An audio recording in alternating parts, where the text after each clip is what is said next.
ସ୍ୱାମୀ ଆଣିଛନ୍ତି ବାଳିଆ ମାଛ, କହିଲେ ଶୀଘ୍ର ରୋଷେଇ କରିବ। ତମେ ଏତେ ମହାରାଣୀ ଦେଖେଇ ଆଉ ବସ ନା, ଆଜି ନୂଆ ରୋଷେଇ କ'ଣ ଗୋଟେ କରିବ ଭାବୁନ। ମୁଁ କହିଲି ରୋଷେଇ କ'ଣ କରିବା, ଆଗ ମାଛ ଛଣା କାର୍ଯ୍ୟକ୍ରମଟା ସାରିଦେବା।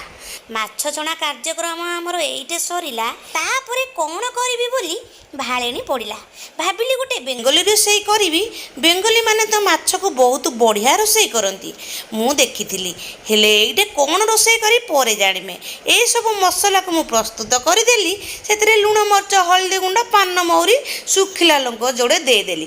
ବାସ୍ନା ପାଇଁ ମୁଁ ଭୃଷଙ୍ଗ ପତ୍ର ଦେଇଦେଲି। ଛଣା ମାଛକୁ ସେଥିରେ ପକାଇ ମାରିନେଟ୍ କରିଦେଲି। ଆଉ ଟିକେ ଅଧିକ ଟେଷ୍ଟ ପାଇଁ ପିଆଜ ଟମାଟୋକୁ କାଟି ପକାଇ ଆମ୍ବୁଲରେ ମୋର ସରଧା ପାରି, ସେଇଥିପାଇଁ ଟିକେ ପକାଇଦେଲି। କଡ଼େଇରେ କ'ଣ କଲି, ବାମ୍ଫ ଦେଇଦେଲି। ତାପରେ ବୋଲୁଛ ଅଧଘଣ୍ଟା ପରେ ଦେଖିଲି ବଢ଼ିଆ ହେଇଛି ରେ ପୁଅ, ଆମର ବାମ୍ଫ ଦିଆ ମାଛ ଆଜି ହେଇଛି।